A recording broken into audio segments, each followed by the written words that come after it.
es la que me va a permitir llevar a la falla. Entonces, cuando yo tengo sigma 3, que es 0, y le sumo esa carga axial, que sería como el equivalente al esfuerzo desviador en una prueba triaxial, la suma de estos dos, acuérdense que me daba sigma 1, pero en este caso, al ser 0, entonces básicamente sigma 1 sería precisamente el valor del esfuerzo desviador. Digo, estoy haciendo una semejanza o una analogía con la prueba triaxial. Entonces vean lo que yo tengo aquí. 0, que sería ya en un círculo de Mohr, 0 es la presión de confinamiento, es decir, que para una prueba de compresión no confinada, si lo represento en círculos de Mohr, el círculo de Mohr siempre va a partir del origen de mi sistema coordenado. Y este diámetro, al igual que la prueba triaxial, sería el valor máximo de la carga axial que nosotros incrementamos hasta llevarlo a la falla, y entonces tendría yo el valor de sigma 1. Básicamente este es el valor de sigma 1, y ahorita les voy a explicar por qué se cambia la notación y ahora se dice QU.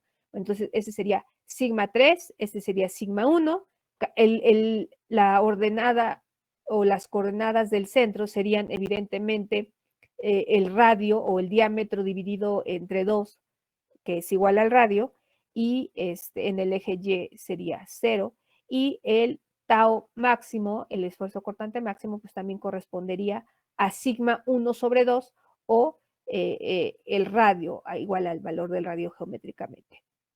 Ahora, aquí lo único que estoy haciendo es representar los esfuerzos principales, si así lo quieren ver, sigma 3 y sigma 1, y el tau máximo. Pero al final de cuentas, la resistencia más grande que me permitió llevar a la falla en el espécimen es esta. Y esa resistencia máxima le llamamos QU, ¿sí? Esta QU es equivalente al esfuerzo desviador, vuelvo a insistir, que se aplica en una prueba triaxial. Entonces, lo que a mí me interesa es definir la resistencia de corte. Entonces, para una prueba de compresión no confinada, la resistencia de corte no drenada, acuérdense que este ensayo se hace en condiciones no drenadas, la resistencia de corte no drenada en una prueba de compresión no confinada es independiente de la presión de confinamiento, es decir, es independiente porque no le estamos aplicando esa compresión de confinamiento. Y entonces la resistencia a la falla o a la resistencia al corte a partir de la prueba de compresión simple, la defino simplemente como el valor del esfuerzo cortante, perdón, como el esfuerzo principal mayor entre 2, o dicho en otras palabras, la resistencia última, la máxima que registramos en la curva de esfuerzo de formación entre 2. Y al hacer esto, pues coincide precisamente con el esfuerzo cortante máximo representado en el círculo de Mohr. Y evidentemente una recta tangente a esta circunferencia no hay de otra más que ser una línea horizontal como la que estamos mostrando en la figura, y por lo tanto esa línea de falla, que resulta ser una línea horizontal, al prolongarla hacia el eje Y, donde estamos leyendo los esfuerzos cortantes, básicamente me resulta ser el valor de la cohesión. Por lo tanto, la cohesión de una arcilla corresponde precisamente a la resistencia máxima dividida entre 2. Como estoy mencionando que la prueba de compresión no confinada se aplica para especímenes de arcilla, pues evidentemente para una arcilla, si es estrictamente arcilla, no vamos a tener ángulo de fricción. El ángulo de fricción sería 0. Entonces, básicamente, eso es lo que yo necesito. ¿Cuál es la secuencia de cálculo que debo de realizar para calcular los parámetros? Bueno, primero voy a dar dos definiciones para que se quede claro la distinción de de esas dos resistencias o de esos dos parámetros que estoy definiendo. Primero, no debo de perder de vista que mi espécimen inicialmente tiene una longitud o una altura que le estamos llamando H0 y que a la hora de aplicarle esa carga axial que me va a llevar a la falla, la muestra sufre una deformación, un acortamiento y lo estamos designando como esa delta minúscula. Estoy retomando básicamente la nomenclatura o la simbología que utilizamos en la prueba triaxial. Y evidentemente, al finalizar el ensayo, la muestra, pues ya se acortó longitudinalmente, pero transversalmente ya sufrió una deformación. En este caso, como estamos aplicando una fuerza de compresión, su sección transversal se hace más grande, que sería representado por la línea roja. Entonces se hace más chiquita y un poco más ancha. Digo, aquí se ve exagerado por la representación esquemática, pero físicamente a veces a simple vista, pues no detectamos efectivamente cuánto fue esa deformación en el sentido longitudinal y en el sentido transversal, ¿no? O sea, difícilmente, salvo que estuviésemos midiendo con un vernier. Entonces, evidentemente tenemos una altura o una longitud final del espécimen. Entonces, ojo, la resistencia a la compresión no confinada sería la carga máxima, es decir, el punto máximo de mi curva de esfuerzo de formación, y sería el esfuerzo mínimo que necesito para romper la muestra no confinada.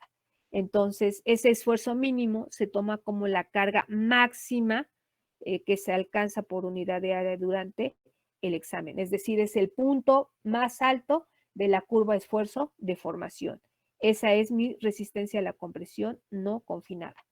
Es decir, este punto. Este punto, que es el esfuerzo normal más grande, por eso lo renombré como QU, porque ahora ya lo voy a llamar como la resistencia a la compresión simple o resistencia a la compresión no confinada de mi suelo. Por otro lado, la resistencia al corte, es decir, ese tau a la falla que estábamos buscando, lo vamos a estimar a partir de esta resistencia máxima, de esta resistencia, y lo vamos a definir como QU sobre 2 o 0.5 por QU. Ahora, ¿por qué la estoy renombrando y ya no le llamo tau, sino le estoy llamando directamente CU?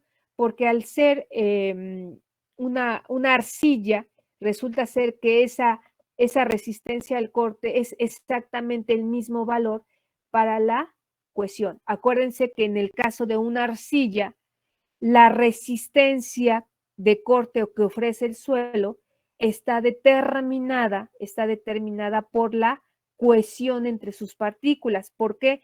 Porque en el caso de una arcilla no hay fuerzas de fricción, su ángulo de fricción es 0, por lo tanto su resistencia al corte depende exclusivamente de la cohesión. Por eso, para la prueba de compresión no confinada, donde ensayamos arcillas, esa resistencia al corte la enunciamos también como CU, que corresponde al valor de la cohesión. ¿Hasta aquí hay alguna pregunta, chicos?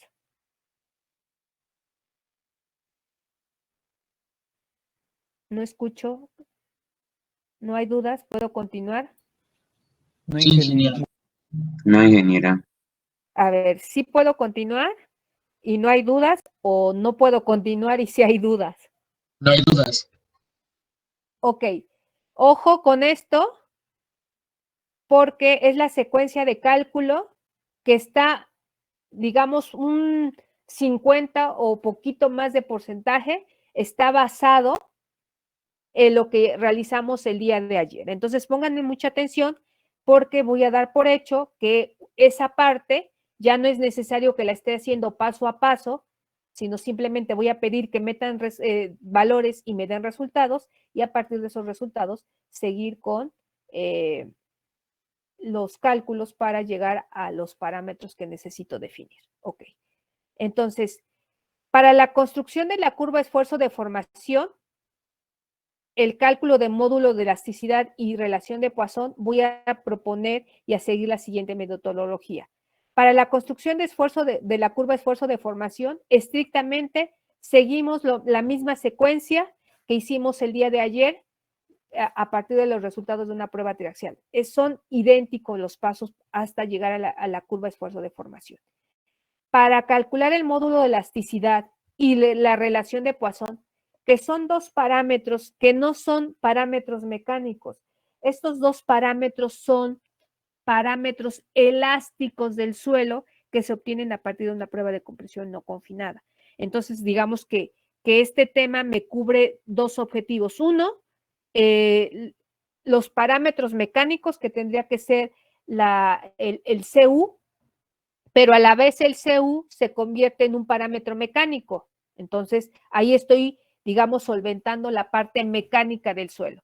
Pero de esta misma prueba, adicionalmente, puedo definir el módulo de elasticidad del material y su respectiva relación de Poisson. Y estas dos características son parámetros elásticos que en su momento utilizamos para calcular asentamientos. Entonces, en esta parte, digamos, adicionalmente les enseño a calcular módulo de elasticidad y relación de Poisson, que sería como que el otro porcentaje que estaba mencionando, que es lo que debo de prestar atención en la clase de hoy, ¿ok? Entonces, ¿qué es lo que voy a hacer?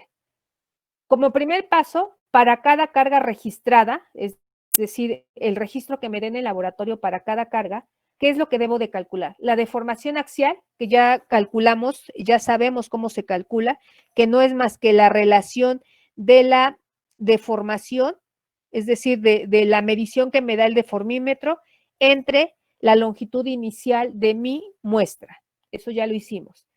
Segundo, calcular el área corregida para cada una de las cargas. Eso también ya lo hicimos. El área corregida es igual al área inicial sobre 1 menos la deformación axial. Como tercer paso, calculo el esfuerzo normal. En este caso solamente voy a calcular esfuerzo normal como el cociente entre la carga que me da mi registro entre el área corregido.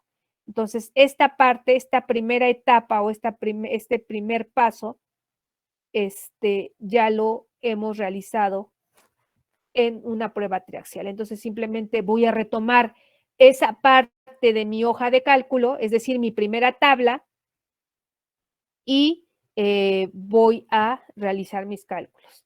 A partir de esa tabla, voy a trazar o voy a dibujar la gráfica donde mostremos la relación entre ese esfuerzo que calculamos aquí en las ordenadas y la deformación axial en las ábscisas. Es decir, voy a retomar el inciso I1, el I3 del inciso anterior, ¿ok? Entonces, también la gráfica esfuerzo-deformación, ya lo hicimos en una prueba triaxial, entonces es exactamente lo mismo para una prueba de compresión confinada. La única diferencia es que en el ensayo triaxial tengo tres tablas para cada uno de los ensayos, y en el caso de la prueba de compresión confinada solamente tengo un solo ensayo, ¿ok? Bueno, una vez que ya tengo mi curva esfuerzo de formación, vamos a seleccionar el valor máximo del esfuerzo de compresión y lo vamos a reportar como la resistencia a la compresión no confinada. Simplemente puedo ver mi curva, ver el punto más alto, indicar o hacer las lecturas de este punto más alto o de la curva de la tabla de cálculo. ¿Se acuerdan que metíamos la función donde le decíamos, a ver, rastréame el valor máximo, ¿no? Máximo, abríamos paréntesis y poníamos el rango de la lista donde queríamos que nos revisara el valor más alto. Bueno, pues utilizamos esa misma opción y Excel directamente nos va a indicar cuál es el valor máximo. Y entonces solamente voy a retomar el valor y le voy a dar el nombre de QU como resistencia a la compresión no confinada, ¿ok? El paso 4, voy a determinar el módulo de elasticidad. Ustedes también ya saben cómo se define el módulo de elasticidad, es decir, retomen o recuerden su teoría de elasticidad, la teoría de Young, y díganme a qué es igual el módulo de elasticidad en función del esfuerzo normal y de la deformación. ¿A qué es igual el módulo de elasticidad? Chicos, ¿a qué es igual el módulo de elasticidad? ¿Qué me dice la ley de Hooke?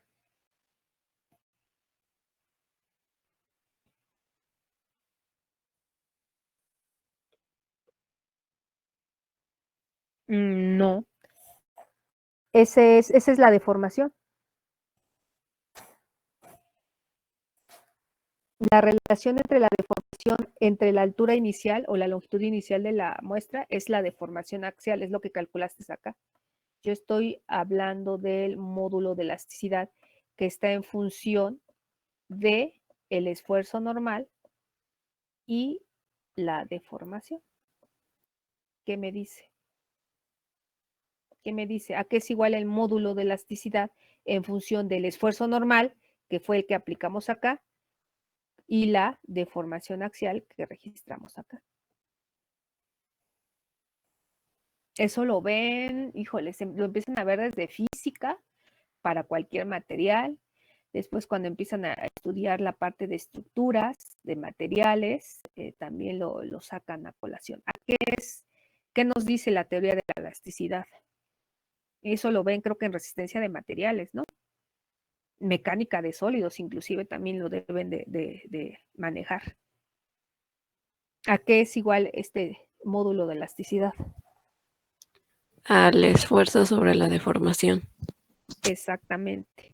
El esfuerzo, porque acuérdense que la ley de Hooke lo que nos dice que dependiendo cómo vayamos incrementando el esfuerzo, es lo que se va a deformar, ¿no? Y la relación que establece entre esas dos variables, esfuerzo-deformación, dice que es lineal, ¿no? Por eso, de ahí que el módulo de elasticidad se supone que tiene un comportamiento elástico, de ahí su nombre, módulo de elasticidad, que es directamente proporcional. Ok, entonces, precisamente de esa manera voy a definir el módulo de elasticidad.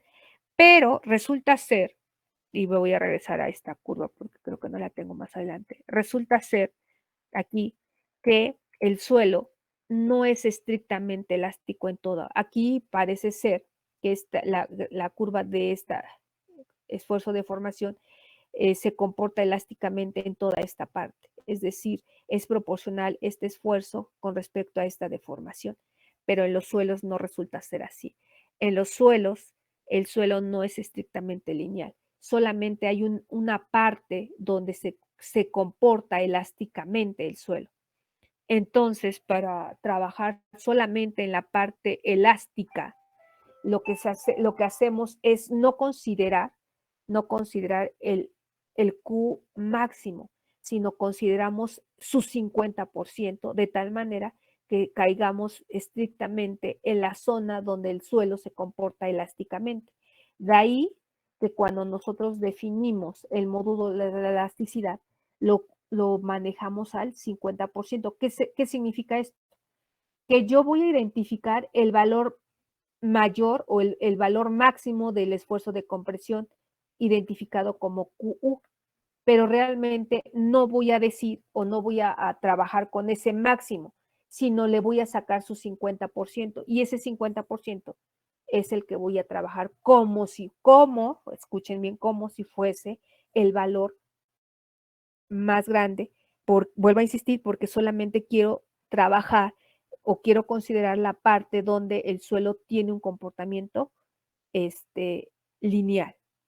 Entonces, voy a obtener este valor máximo, lo multiplico por 50 y ese es el que voy a considerar precisamente para hacer la sustitución que me marcaba su compañero y su compañera entre el esfuerzo normal y la deformación al 50%. Entonces aquí marco, considere el 50% del máximo y su respectiva deformación. Después voy a determinar la relación de Poisson. ¿Cómo se define la relación de Poisson? Ay, aquí me faltó la fórmula. Bueno, la deformación, la relación de Poisson no es más que la relación entre la deformación transversal y la deformación longitudinal. El ensayo por sí solo me va registrando la deformación axial, es decir, cómo se va deformando a lo largo de su altura o a través de su longitud. Esa ya de manera directa la conozco porque la deformación longitudinal no es más que la deformación axial. Lo que no conozco directamente es la deformación transversal, es decir, ese anchamiento de la sección transversal, cómo se va haciendo.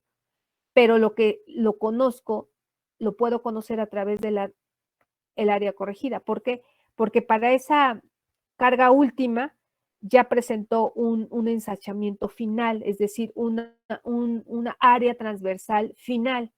Entonces, a partir de esa área final, conozco el valor de esa área corregida y la igualo a la expresión del área que es pi por diámetro al cuadrado sobre 4. Y entonces, como conozco el área final, puedo despejar pues su diámetro final. Y como tengo su diámetro final, si hago la diferencia entre el diámetro inicial y lo divido entre el diámetro inicial, lo que estoy calculando sería la deformación transversal que tiene esa muestra. Y a partir de esas dos deformaciones puedo determinar la relación de Poisson. ¿Ok? Entonces, tenemos, para finalizar, tenemos este ejercicio 4. Dice, a partir de los resultados de una prueba de compresión simple, determine la curva esfuerzo-deformación, el módulo de elasticidad y la relación de Poisson. Me dan las dimensiones del espécimen, diámetro, altura. Ojo, porque aquí le estoy diciendo diámetro y entonces hago referencia a que mi muestra o mi espécimen es cilíndrico. Tanto para la prueba triaxial como la prueba de compresión no confinada, los especímenes son de forma cilíndrica, por lo tanto su área transversal depende de un diámetro. Pero en el caso de la prueba de corte directo, acuérdense que la caja de corte directo puedo introducir muestras circulares o muestras cuadradas. Y en el caso de una muestra cuadrada, las dimensiones son lado por lado. Por eso en el problema de la tarea o de la actividad, decía una muestra de arena seca de 2 por 2, es decir, de lado 2 por 2, no es una altura, el 2 por 2 es lado por lado. A muchos tomaron la altura de la muestra, que realmente no la necesitábamos, la tomaron como 2 o algunos le pusieron 2.5, no sé de dónde sacaron el 2.5. Entonces, ojo, porque si ustedes no saben interpretar secciones, en este caso 2 por 2, y la confunden con su altura, pues estamos perdidos. Entonces, en el registro me van a dar la fuerza axial, que es la fuerza N en newtons, y su respectiva deformación en milímetros. Entonces, la propuesta para el trazo de la curva esfuerzo-deformación es muy parecida a la triaxial. Voy a calcular deformación axial, área corregida y esfuerzo normal. Después, a partir del esfuerzo normal y de la deformación axial, voy a trazar mi curva esfuerzo-deformación. Y con esto estamos repitiendo básicamente lo que hicimos el día de ayer, una cierta secuencia. Y hasta ahí estaría cubierto el inciso A. Para hacer el inciso B y el inciso C a partir de estos resultados, obviamente necesito primero la curva esfuerzo-deformación, o inclusive con esta tabla, una vez que yo calculo el esfuerzo normal, le voy a pedir a Excel que me identifique el valor máximo y voy a localizar el esfuerzo máxima. Después voy a calcular el 50% de esa deformación y de ese esfuerzo y voy a leer su respectiva deformación y voy a trazar, voy a descartar y voy a pasar a mi hoja de Excel para que rápidamente en estos 4 minutos les dé yo las indicaciones de lo que van a realizar. Esta es la solución del ejercicio. Ustedes tienen abierto su hoja de Excel y ya pueden ver la presentación donde muestro el enunciado del ensayo. Entonces pueden copiar la fuerza y la deformación, la pueden copiar y la pueden pegar. Obviamente abran un libro nuevo o renombren su libro, es decir, guárdenlo con otro nombre para lo que van a hacer el día de hoy. No lo sobrescriban porque si no van a perder lo que ya programaron. Van a introducir el diámetro, la altura y van a copiar la fuerza y el desplazamiento. Y al hacer el copiado de estas dos columnas, van a borrar todas las filas que les sobren, porque pues aquí son muy poquitos datos, y automáticamente en un cerrar y abrir de ojos van a obtener los resultados de la deformación, del área corregida y del esfuerzo normal. Digo, instantáneamente copian y todo esto automáticamente lo van a tener. A partir de esto van a leer o van a trazar su curva de esfuerzo de formación, que lo mismo, solamente para ustedes sería ajustar las escalas. Digo, eso ahorita no tiene mayor importancia, lo hacen después, trazan y ajustan sus escalas. ¿Ok? Hasta aquí prácticamente lo tienen resuelto con su hoja de Excel del día de ayer. ¿Ok? ¿Qué es lo que vamos a hacer para calcular el módulo de elasticidad y la relación de Poisson? Mucha atención porque esto es muy rápido, pero sí necesitan estar bien atentos para entender. Le voy a indicar a Excel que me lea el valor más grande de esta serie de datos. ¿Ok? Entonces, ¿qué es lo que voy a hacer? Voy a decir esfuerzo máximo, léeme el máximo de todos estos. Y me identifica que el valor más grande es 764. Ojo, si yo les pongo a revisar manualmente en esta tablita, pues fácilmente me van a identificar que el valor máximo es porque son muy poquitos datos. Aquí acorté los datos, o más bien dicho, los resultados de este ensayo, como fue manual, las lecturas fueron muy cortitas, pero cuando ya es automatizado me da lecturas más o menos en el mismo número de datos que el del día de ayer, entonces la lista ya es mucho más grande y evidentemente buscar un máximo entre unos 100 datos pues ya resulta complicado, entonces ahí pues veo como esta función de máximo pues es muy útil, ¿ok? Entonces este sería mi esfuerzo máximo. Este esfuerzo máximo que corresponde a este punto más alto de la gráfica correspondería a mi QU por acá. Este sería mi QU, ¿ok? Entonces, la resistencia a la compresión simple sería ese valor de 7.60 y algo. Bueno, exactamente 7.64. Ese sería mi QU, ¿sale? Ese es el que reportaría yo como primer QU. Ay, no es cierto. Lo puedo aquí. QU es igual. Es que lo tengo como blanco esto. QU igual, ahorita le pongo color, a que me escriba este valor, ¿sale? Entonces, ese sería mi QU máximo. Igual a que me ponga este valor.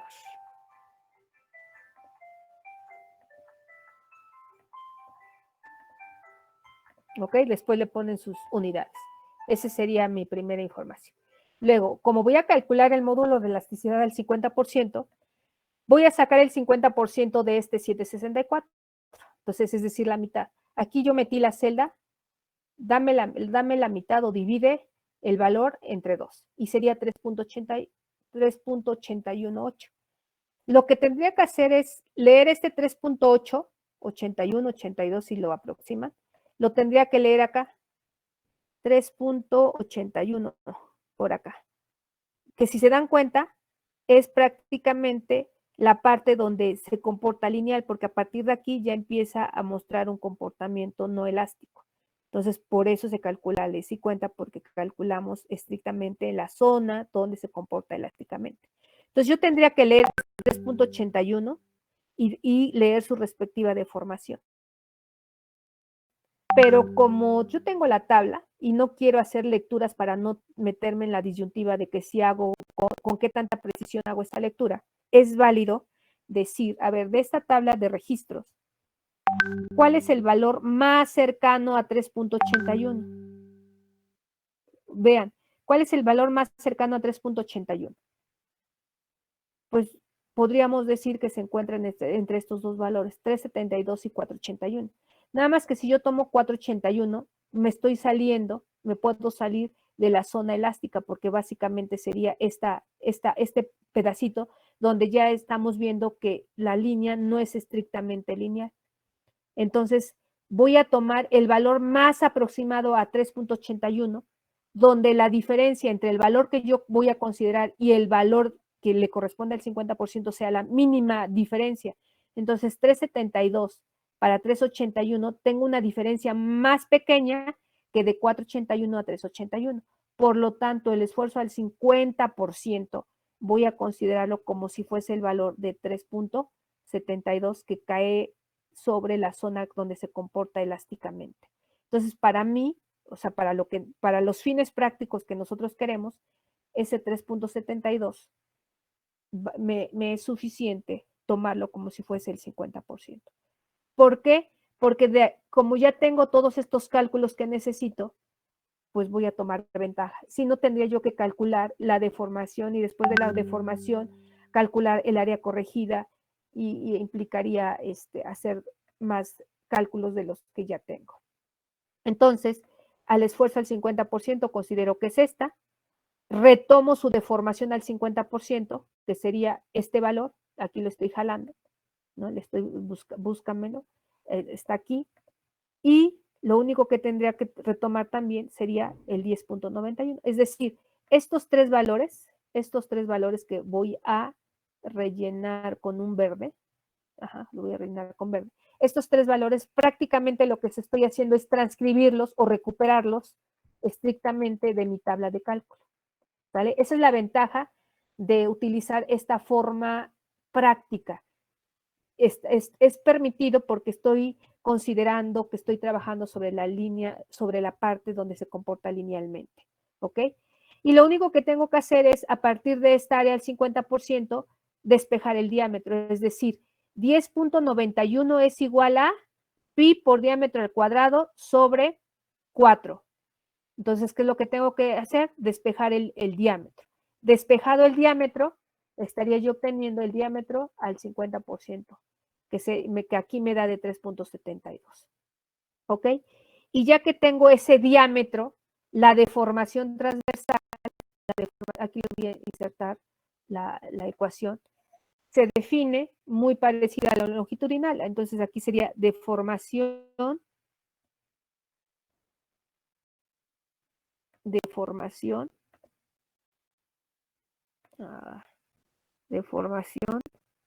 transversal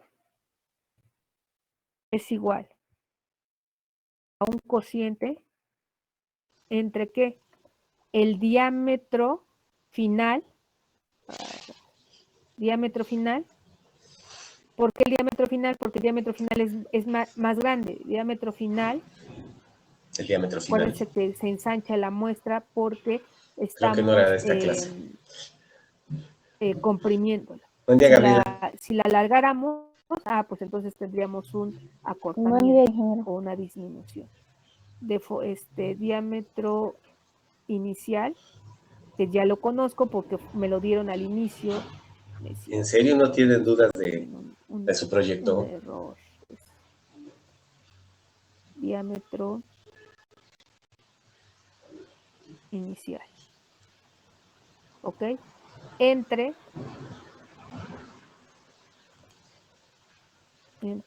bueno, Abraham, el diámetro inicial. Es decir, en lugar de trabajar con ¿no tienes dudas del proyecto? Estoy trabajando con diámetro. Por el momento no, Inge. Estoy calculando la deformación. Ok, ya pusimos la primera fecha de corte o la fórmula para la y ya vimos hasta dónde tienen que llegar de la lista de cotejo. E27 ¿sí? Corresponde al diámetro Vamos a de revisar. la muestra menos Y ahora les toca a ustedes hacer el video. El diámetro. ¿sí? Explicando qué es lo que lo que hicieron. El diámetro final. Ustedes son mucho más corresponde tecnológicos al que yo. 27 No creo que menos les cueste mucho trabajo B5, hacerlo. que es el diámetro inicial, entre el diámetro inicial. Y la deformación transversal. Entonces, Abraham no tiene dudas. ¿Okay? Adrián Rosales. Entonces, ya tengo todos los datos y solamente voy a sustituir. Por el momento tampoco, Inge. El módulo de elasticidad es igual